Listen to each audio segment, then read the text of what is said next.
Amigos, thank you so much for taking part in our Q&A. You guys sent in a wide variety of questions on the subjects of what it's like to live in a van and what it's like to overland, and a little bit about our lifestyles of living full-time travel and off-grid and all of that jazz. So we're going to answer some of those. Thank you for collaborating with us. I do want to say before we get going that the most questions that people asked was about what the heck are we doing being stuck right here in Africa, in Morocco, with this whole coronavirus thing. So we did that in a completely separate video, which we'll link up there. So is it up there? It is up there, isn't it? So go check that out if you want to know about what's going on with coronavirus and how we're trying to not die and all of that stuff. Is that a bit over dramatic? Mm-hmm. Yeah, a bit over dramatic. But anyway, let's get on with the Q&A and go for a little drive. Hang on. Oh yes. Britt and Steve left a question on YouTube asking, what's your #1 tip to those starting their van build? Can I take this one? I think, honestly, don't let perfectionism get in the way of progress. That was a big problem for me. It's very easy to get kind of consumed with trying to do the best possible job you can. It's a really fun project doing a van build, but you can definitely get caught up spending way too much time on the details, and actually the details don't matter so much. So you've got to make a decision how much time you want to spend doing your van build, and then you should make a plan, stick to the plan, and try not to go away from the plan, because it's very easy for a 2-month van build to turn into a 6-month or 12-month van build. That's my #1 tip. If you haven't seen how we built this entire van, we have a whole series about how we got it in the Arizona desert and like as a shell, and then built this entire off-grid home and studio, and that's the first 2 seasons of our Around the World travel series. Go check that out, it's very worth watching. We have a video question from Moonbeam. Hi Ben and Leah, it's Moonbeam. Since we all saw you put together the van when you put together Boomerang, I was wondering if, I'm sure it's not perfect. Is there anything that, looking back now, you say, wow, we really made a huge mistake, we should have done that differently? And also, is there anything where you're like, wow, that's the best thing ever, that really worked out well, we actually did something right? Okay, personally, one of the things that worked really well in this van is the insulation and the climate control. We are currently in Africa, it's pretty hot, and we've been in temperatures up to around 100 degrees Fahrenheit, maybe 38 degrees Celsius, whatever that is in Fahrenheit. So it's been really hot, but we've been really cool, right? So we're going to make a whole video about how we deal with climate control without AC. And we will be putting it to the test if we ever make it to the Middle East, where it's going to be roasting hot. But the climate control was really good. What hasn't worked out in the van? What do you reckon? What about the 3/4 bed? Yeah, that's been a bit of a challenge. In the old van we had a full-size bed and it was quite comfy. We decided in this van we needed more storage space, so we put the clothes cupboard there, and it's taken up half of our bed, and now we've only got a 3/4 bed, and it has been a challenge to get used to sleeping like that. Yeah, I don't think I'm fully used to it yet, to be honest. And we haven't experienced a really, really hot climate, so I don't think we could have done it any differently, because we need the extra storage space for this massive expedition. But the 3/4 bed, possibly we should have chose a bigger van, but that will be the only time you ever hear me admit that, Moonbeam. Thank you for being a patron, by the way, as always. You have been supporting us for a long time, we appreciate you. We have a Patreon question from Susie. Has Boomerang been living up to your expectations? Yeah, surpassing it, I would say. It's been absolutely brilliant. We can go wherever we want, and we can usually arrive like 99% of the time, which is a significant improvement. Yeah, our other Kombi, we didn't know if we could ever get to our destination. Whenever we were trying to meet up with people, like, we might be there today, might not, because it would always break down. But no, this engine's been great, and the Kombi's been running well. Yeah, we've had a few little problems here and there, but like part of that's teething issues. But yeah, for the most part, we love our Kombi. Woo! Boomerang. I've got another Patreon question from Simon K. Hi, Simon. Any questions from YouTube? It's coming up, right? Coming up. We had the first one's from YouTube. Simon says, hey guys, interested to know how you are finding travelling in such a small space. I would say that we're used to it, and I personally don't struggle too much with the limited space that we have. You find it difficult?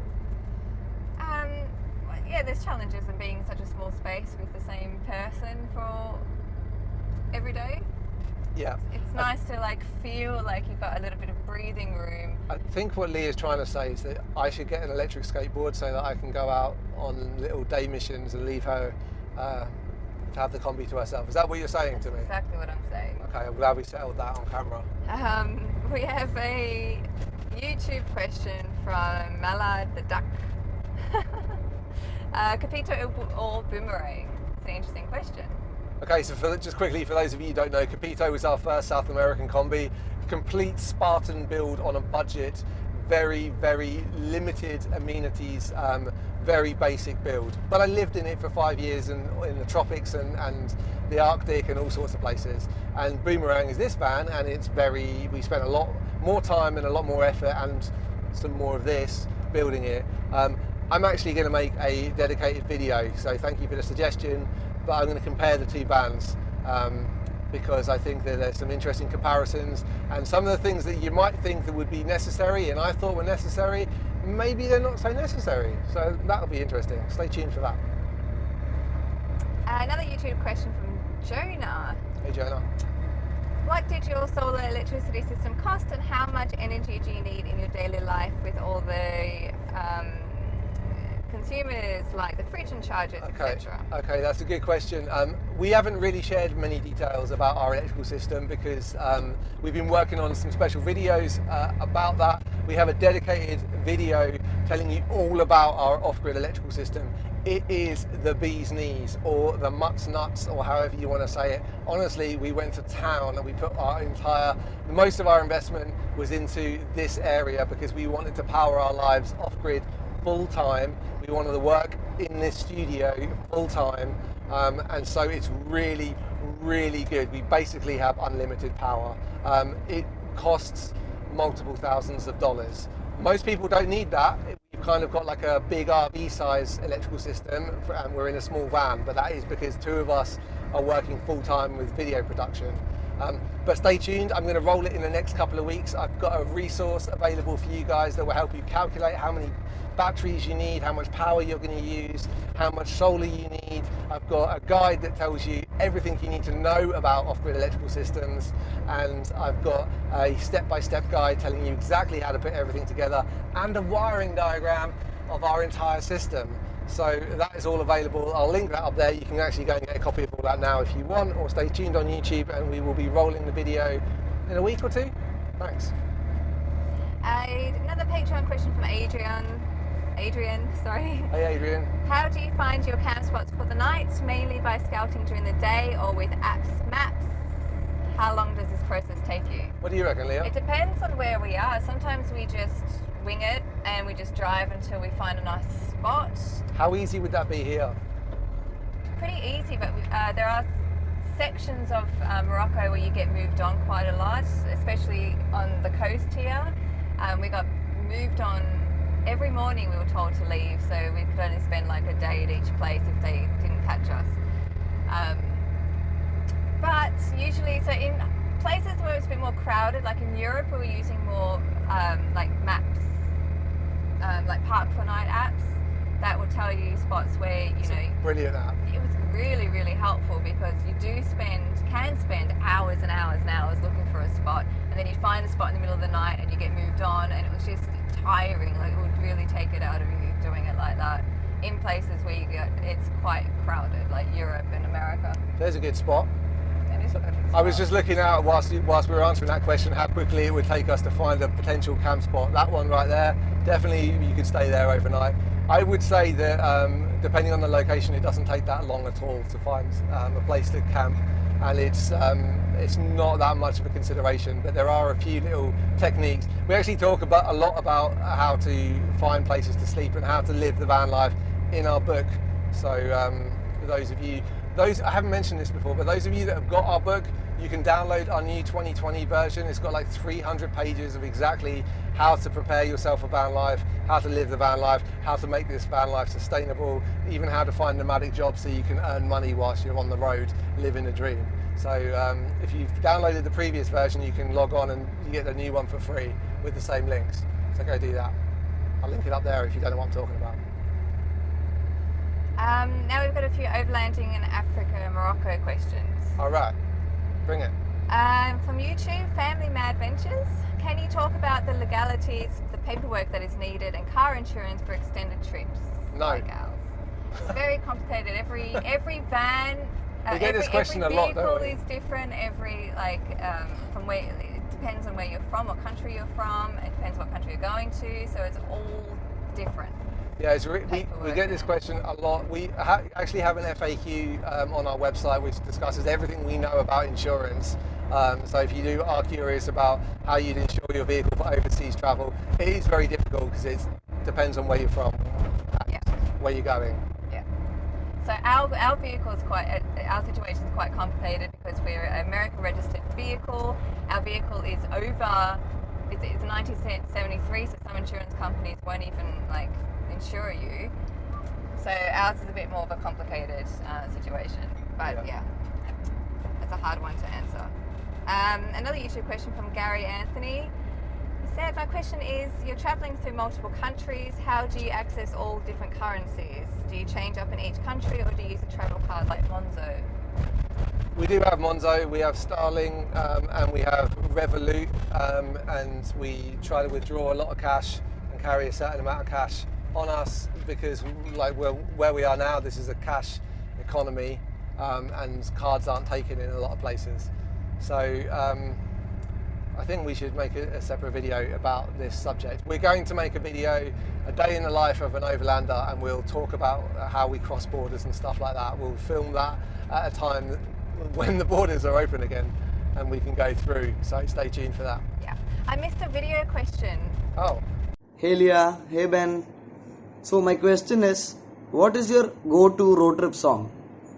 Cheers. We're just pulling into Angkor Wat. Angkor Wat's in Cambodia, Ben. We're pulling into Angkor Point, which is a world-class surf spot. Usually absolutely full of surfers, and right now there is almost nobody in the water. Partly because it's high tide and the wave isn't working very well, but also because most people don't want to be out of their houses because they get coronavirus. Let's just have a quick look. Oh look, there's some people having tagine. Yeah, look on the rocks. That's nice. Let's just stop here for a second. Oh, I think I want to go for a surf. Look at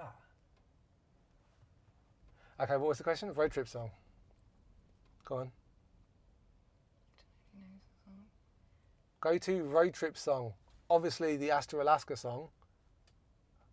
What's the Astra Alaska song? Oh my God, I can't believe you said that. I remember that song. Everyone knows what the Astra Alaska song is. Yeah.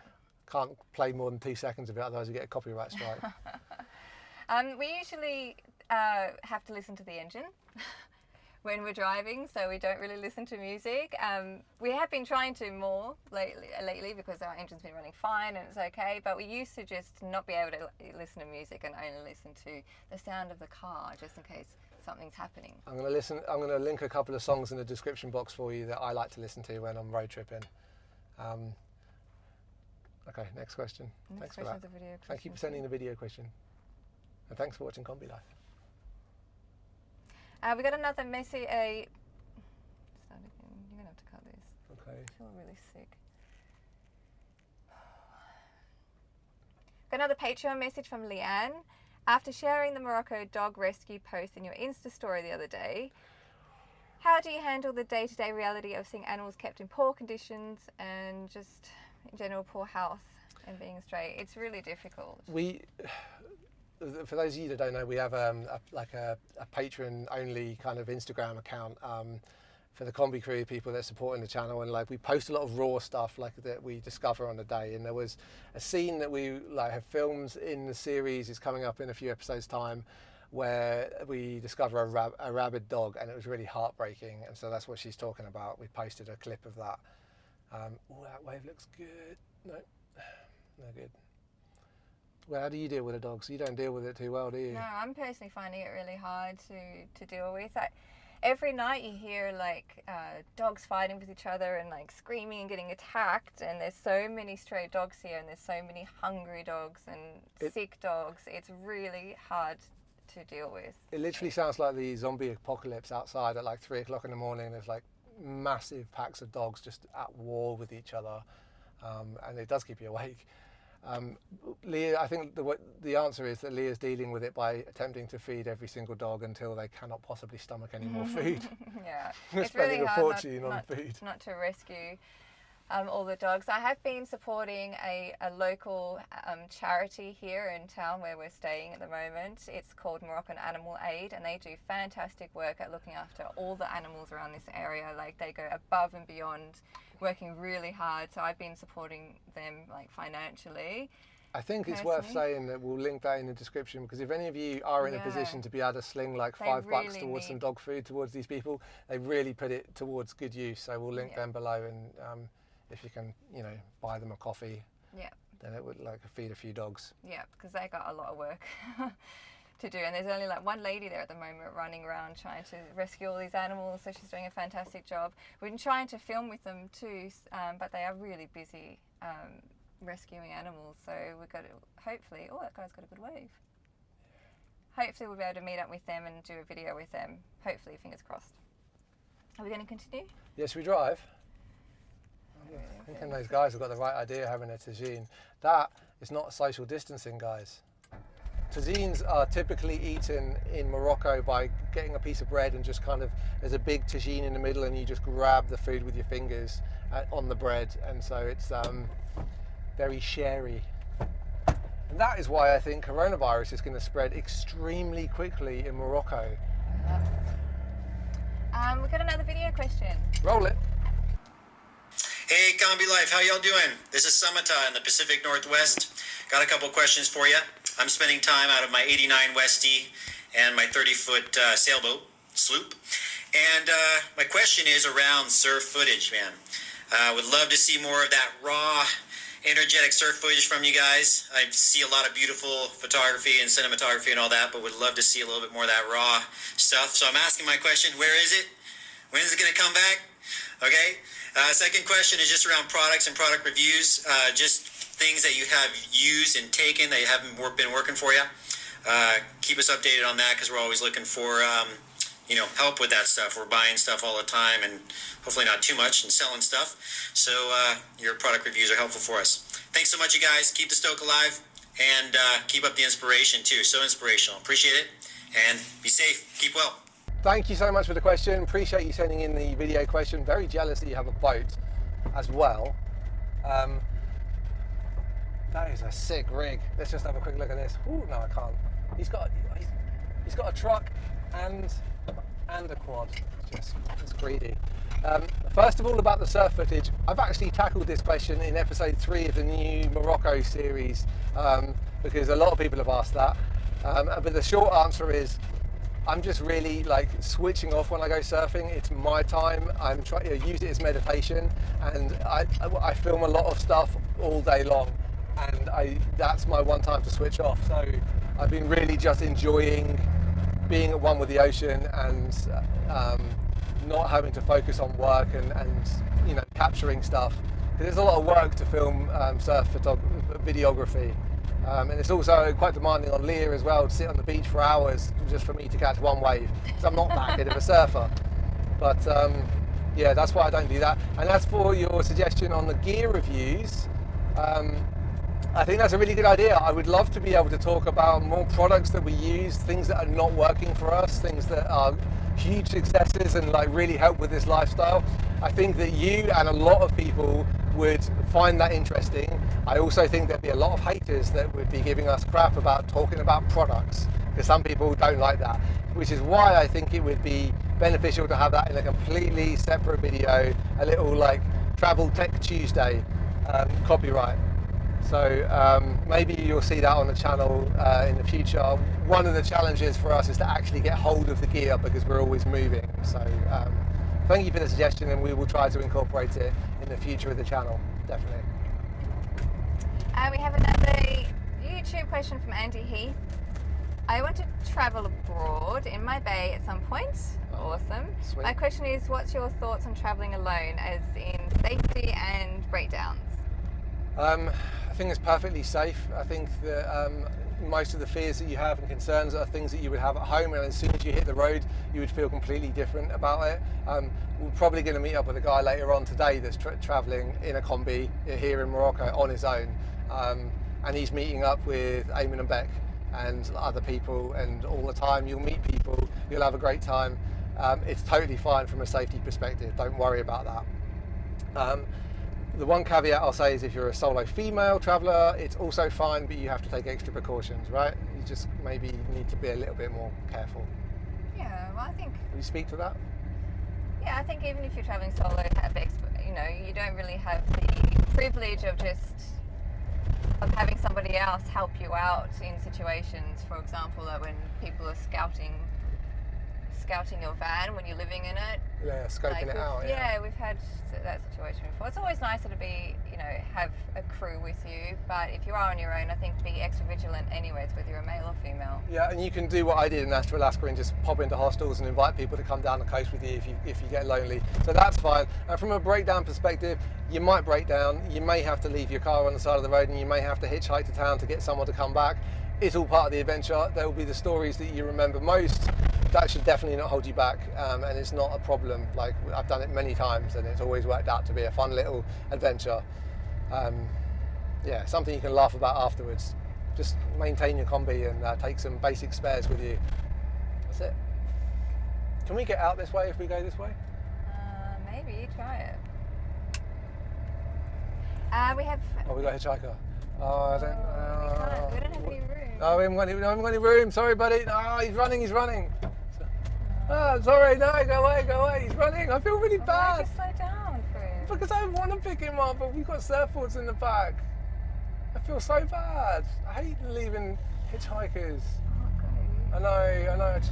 I want to take him. I normally would take him. We've got so much crap in the back. A question from Andrew Sig from YouTube. Okay. Are there any countries or areas that you do not include on your route that you would want to visit but is impossible due to location and logistics? For example, He's from Iceland, right? Yeah, there's a lot of places. Yeah, there's a lot of places that we'd like to go to, like Iran, but we can't get this vehicle into Iran. American. Because it's an American registered vehicle. Yes, and America. So unless we change that, then we would love to explore that. We're about to get overtaken by a motorbike. Just for those of you that are wondering, I can drive faster than this, but it's going to get loud if I do that up the hill. And then you won't be able to hear me. Yeah, and also like Israel as well. A lot of viewers from Israel say that you're going to come here. It's kind of difficult for us to get there. And so those countries that we may miss out, or not definitely, but might miss out on this journey around the world, we will more than likely go and do an independent adventure just in that country in the future. Like we'll fly in and like rent motorbikes or hire camels or whatever it is we'll do, and we'll travel across the country that way. So yeah. And a YouTube question from our old truck. It's a cool name. Are you planning to travel all the way to South Africa? No, not on this journey, not at the moment, not in this Kombi. We think Africa deserves its own like travel, like a year or so just dedicated to that, rather than adding it onto this already huge journey. Yeah, it's so out of the way on the round the world trip. And there's a lot of like logistically, like there's a lot of things with the dog and like our visas. There's a lot of extra stuff to work out on that journey, so that needs like a complete other like headspace. But I mean, what an adventure! I think Africa is like the final frontier for me. Like it's the one that I really want to go and see, and like I will one day with a different type of vehicle probably, or maybe boomerang. But yeah, Africa's on the cards, just not like all of Africa on this. This is just a teaser here in Northern Africa. Okay, let's see. We've got more Patreon questions though. Okay, so we have got a bunch of other Patreon questions. So those of you that are channel members and patrons, we will record an extended version of this and continue on to talk about some of the other stuff you asked us. But for the most part, thank you so much to everybody who sent in questions. We really appreciate you guys are collaborating with us. Stay tuned. We have got our Morocco series coming up very soon. It's going to be coming out, and we'll bring you up to speed with everything that's going on here. And for those of you that are going through a really difficult time right now with the whole coronavirus, we're thinking of you. We're going through the same stuff, and like, just hang in there, okay? And don't go too crazy being quarantined. Binge watch Kombi Life. That'll get you through. All right, guys. Peace out. Oh wait, Patreons, you still here? Hey, Kombi Crew. We're just adding on the extension here, some questions that we wanted to answer as well. We wanted to answer all of your questions. We apologise if there's any that we missed, but the Q&A, we really want to include the audience, the YouTube audience. We almost never do Q&As with them, and we really felt that it was important for us to kind of like touch base with them, because you know, sometimes we offer so much to the Kombi Crew exclusively that they feel a little left out. So that's why we did some of those, but now we're going to answer all the rest of yours, and not the other 300 of the ones that came in on YouTube, because that would just be exhausting. Reno asked like 8 questions, right? Sorry? Reno is at the top of that list. Yes. Hey Reno, thank you so much for joining the Kombi Crew. Welcome. Reno's just joined recently. He's got 8 questions, and I thought we'd talk through some of those points because some of them are quite interesting. So you want me to read all 8? Yeah, just go through them as quick as we can. Okay, boondocking actually freaks my wife out. So what are some tips and tricks that you do to keep safe and feel safe?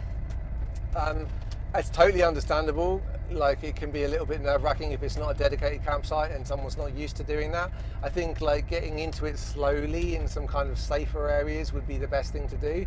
Yeah, I think once you're used to it, it's not so bad. So like, what are those? You know, go into places like grasslands in Canada, and like what's it called in America? I've been out of there for so long now, because Reno's in California, but they have like the boondocking places that are like proper. What's it called? I forgot now. Ooh. Hang on, it'll come to me. You guys are probably screaming at the screen right now. The places that you can camp for free, I'll put it on the text below because I'll remember in a bit. Go to those places, you'll see other people boondocking, and there's plenty of space for other people and for you to feel like you've got a nice free place to park, and you don't feel so isolated on your own. If you're a bit freaked out from a security perspective, like some of the things we do are like, we'll leave the front seat in the driving area ready to go at all times, so that if something weird happens, like we can just go, you know, like it almost never does. I don't want to freak you out. Like we park in a lot of different places in a lot of different countries that are much more dangerous than like North America, but we never have any problems. But just in case we do, we leave the front seat clear, we leave the keys in the ignition so we know where to find them. Make sure that we have an easy escape route, so there's nothing behind us or in front of us that will stop us from leaving in a hurry if we need to. Yeah, and you know, like if we're unsure about the place, or if you want to make your wife secure, feel a bit better, then perhaps put your stuff away before you go to bed, so that you can kind of get going. I hope that answered that question. Yeah. Too. I would love to know more about your Dometic new fridge. It's really good. It's really efficient. It is a game changer. I would suggest that you get one slightly bigger than the one that we have, because ours is really small. Yeah, he asked what is the power consumption of it. I think it's low around 3 or 4 amps when it's on, and it's on for maybe 15 minutes every hour. But it depends on the climate that we're in, right? We've got it well insulated around. We've got a vent underneath so the air can be sucked up from outside the Kombi, and cool air can come up, and all the hot air can be kind of drawn away. So we make it run as efficiently as possible. Yeah, but the Dometic fridges are good products. I recommend them. How do you pack all your stuff? How do we pack up all Roll it. We roll everything, and we secure stuff down that's potentially going to like move around. But for the most part, we also have like packing bags that let's overtake these guys. Packing bags that we will put like our clothes into, so they're easily identifiable. Yeah. It's semi-organized. Sometimes we just like, throw things in the corner, but we know where everything is pretty much, don't we? Yeah, we do. Even when you are cooking, it's interesting to see how other people do it. Do a cooking show for the traveller. That would be fun, or even a cooking segment. See that guy pull a wheelie? Yeah, he's still doing Ooh, it. woo. Nice. Yeah, we do try to put in, if you're cooking things like recipes, or where are we going? I don't know. Maybe go down see here. I'll come back. Do a loop. Okay. Yes, the cooking segment. Maybe some people aren't interested in that. It's really hard to know what the audience want, and we don't want to bore people that aren't interested in that, but also we'd like to give people a bit of, people like you that are interested in that. Occasionally we would throw it in a video, but I think it's a dedicated segment maybe. I think it's really relatable to a lot of people because everybody cooks. I think we're in a unique position to be able to like sample different products from different markets and try different ingredients and maybe work with some locals to get some good recipes. I would love to do something with food on this channel, but I do think what you said is true. You don't cook, you just eat. No, you want to do it so I cook you all the food. I'd love so you to can do eat something it. with food on this channel. Yeah. So I can eat it. But yeah, there's so much potential in that. I also think that a lot of people would be really bored and would not be keen. So Gearhead Corner, all those type of segments would be interesting. Okay, yeah, that's Reno still, right? Yeah. Yeah, Reno, I agree with you about doing the gear type stuff. I'd love to be able to talk about that kind of stuff too. But the same thing about the cooking, I think that I'm not sure how it would respond. I would love to hear from you guys in the Kombi Crew how you would feel about us talking about some of the gear that we use. We get mixed reactions from people about whether they're interested in that or not. So yeah, let me know what you think. What do you do when you get bored? We don't get bored, we're so busy. We have so much going on all the time that we don't get a chance to get bored, or even have a chance for our heads just to be clear and like empty. Bored would be nice. Yeah, it would be nice, but just too much is going on. There's always a lot of work to do, so we don't get bored. No. It's really empty here, isn't it? Yeah, normally this car park would be absolutely rammed with people, be full of people, and all these restaurants would be full of people, and there'd be camels all around here.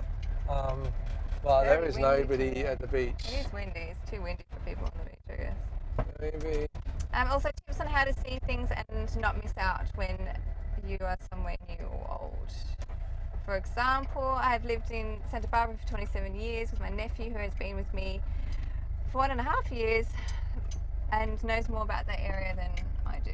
I think it's really important, this goes for everybody, right? I think it's really important to, it's very easy to become complacent with your area, your hometown, yeah, with where you live. Even. So what I tend to do is I tend to just go out and pretend to be a tourist. Like think about, what would I do here if I was taking someone on a tour around my place, and just go and try to appreciate things that you drive past all the time that you perhaps just take for granted. And a further tip on top of that is to, if you've been to somewhere many times, is to see it with from a new perspective. So photography, or even make yourself a little vlog just for fun, to practice a new creative art. Maybe go there and draw something, or paint a place that you've been to many times before. A different way to appreciate it. One of our patrons, Regan, hey Regan, he's in Arizona and he has lived there for quite some time, and he is really good at going out and experiencing all that Arizona has to offer, and he includes some of that on his YouTube channel as well. I'll link it below. So yeah, I'm sure that Regan probably gets a new appreciation for those places, and I can certainly speak to that as well, because I was a little jaded with travel until I was able to start capturing it and making these videos for you guys. And the last thing he suggested is Kombi Crew giveaways. Maybe some of your supporters go Westie or Campaign Culture will give you some merch to give away. Yeah, it'd be nice, wouldn't it? Yeah, that'd be nice. If you forget the opportunity to, we'd love to do that stuff. Yeah, for sure. Yeah. Whenever somebody offers us something for free, I always say, that's nice, can I have one for our subscribers as well? And sometimes they say yes, and sometimes they say no. But I will certainly try to do that. If we can get hold of any cool gear and do a giveaway, we'd love to, especially if we can do one for the Kombi Crew as well. But it's not always possible. Okay, thanks for those questions, Reno. Cheers, mate. Stephen Dennis has asked... Do you know who that is? No. Stephen Nancy Oh, hi! from Alaska, who helped us with get the tape out of the tank. Oh, I hope you guys are well. They asked, do you have illumination on your rear number plate? No, we do not. Very pragmatic guy, Steve. Super genius. We do not have illumination on our back number plate. We suspect that we'd probably get in trouble at some point for that, because it's probably a legal requirement, although they're usually more flexible with foreign vehicles visiting a country. It's because our number plate has been moved out to the rear box, as you probably noticed, and we don't have electricity or power to that box. So thank you for noticing, Steve. We'll see what happens when we get pulled over. Jess and Al, do you have to travel... Oh, Steve sorry. has another question somewhere on there, but I think we're coming to it. Did you have to travel the length of Morocco to get your visa extended?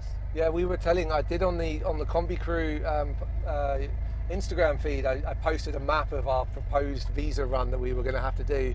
Yeah. We were weighing up all the options, and in the end, It was just easier to fly out. Oh, we were going to Marrakesh anyway to drop my sister off at the airport, so we thought instead of driving all the way up and all the way back down, we had been doing days and days of driving with my sister. We didn't really want to spend more time in the vehicle. It was easier and quicker just to go get a flight to the cheapest country, which was Madrid, and stay there for a day, 2 days, and then come back and get your visa sorted straight away without the hassle of having to you know, do what we would have had to have done at the borders. So that was an easy process and had no problems doing that. Thank goodness. Yeah, thank goodness. It was. We were under the impression that we would just be able to extend our visa here by going to a police station, but complications with the King. We've documented that whole process as part of a upcoming episode, so more on that soon. And they also said, when is your plan to head back to Europe? We have no idea what's going to happen with Europe. If we're even going to be going there this year with what's happening, we might need to skip it entirely at the moment. Yeah, we were planning on going back, spending April kind of touring up through Morocco and going back in at the end of April when the weather was nice and we could see some more of Europe, but that doesn't look like it's going to be possible. So all our plans are up in the air, but we will keep you guys posted. Yes. Like before we post it anywhere else, you guys are going to be in the loop with real-time updates. Matthew, howdy. How is your diet in Morocco? Can you find some good ingredients when you're cooking for yourself? Yeah, we just usually cook with, there's lots of fruit and vegetables here in Morocco, like they grow everything here. Not everything, but quite a lot. So we're good at just eating vegetables and rice in our usual meals. We haven't had any trouble actually. Some of the canned goods and the imported goods from Europe is more expensive than Europe, so it's actually quite expensive to do a weekly shop.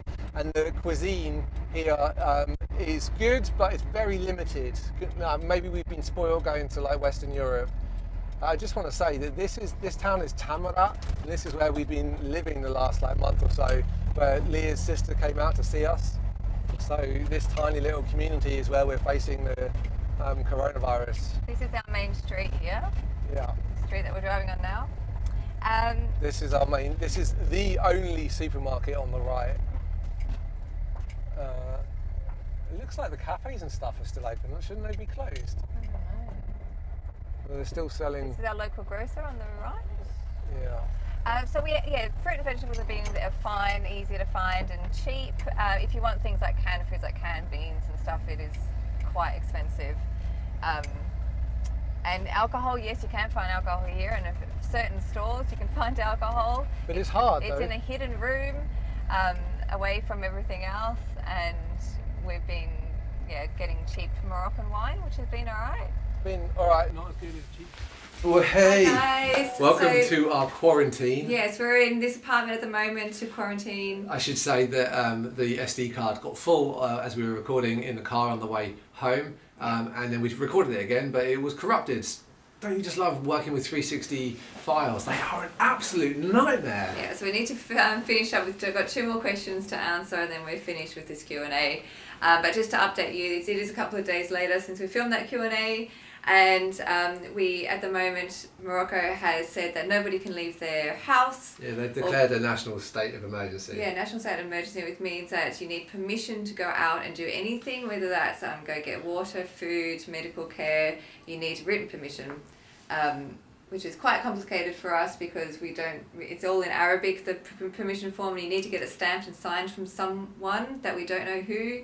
So at the moment we've got enough food in our apartment here to last us for a week or so. So I think we're fine, but it'll be very interesting to see how long this lasts and how long we get stuck inside the apartment for. Yay. Okay, some of you are probably going through this too, Yeah. but you probably don't have to go out and get water, so that's at least that bit's easier. Okay, Scotty was asking, he's also in a international relationship, EU and non-EU, and he says, how do you keep track of like all of the visa situations? Do we have a system? Yes.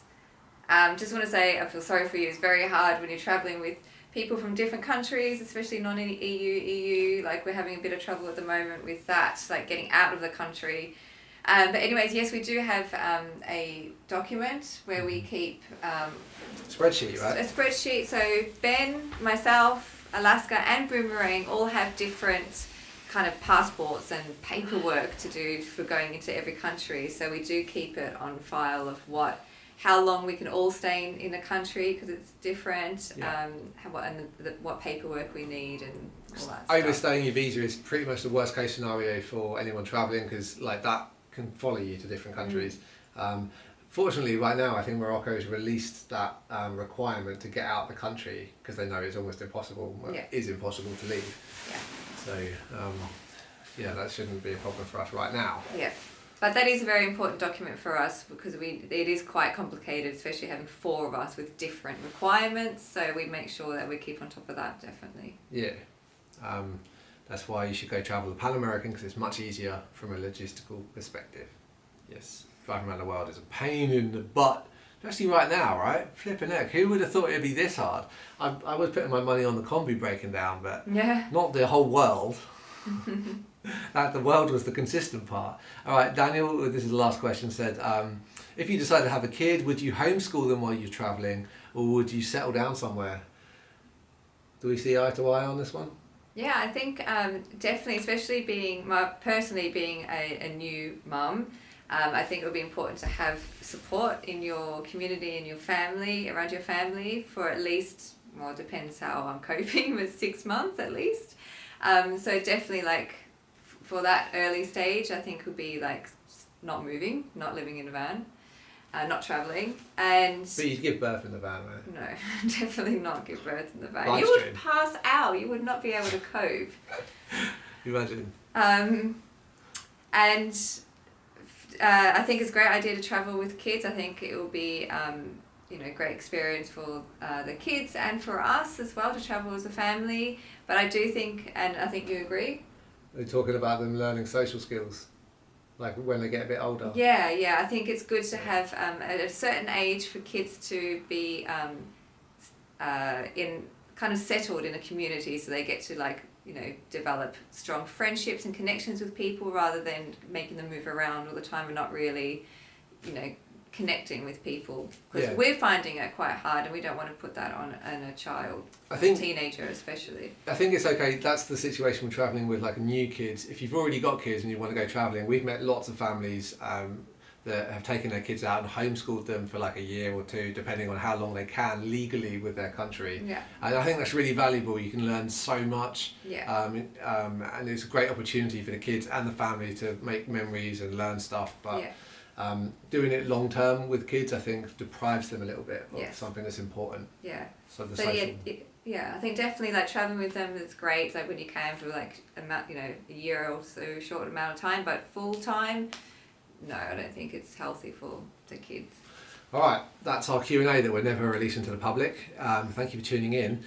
We will continue to document the situation as it unfolds here in Morocco, and hopefully we can figure out how to go out and get food and water and stuff. Yep, we'll keep you guys updated. We are having a new episode out too very soon, probably tomorrow. That's, you know, continuing the Morocco series, so stay tuned for that. And stay safe, guys. Yes, please. Bye for now. Bye. Okay. Nice one. Sorry, I didn't press record the first time.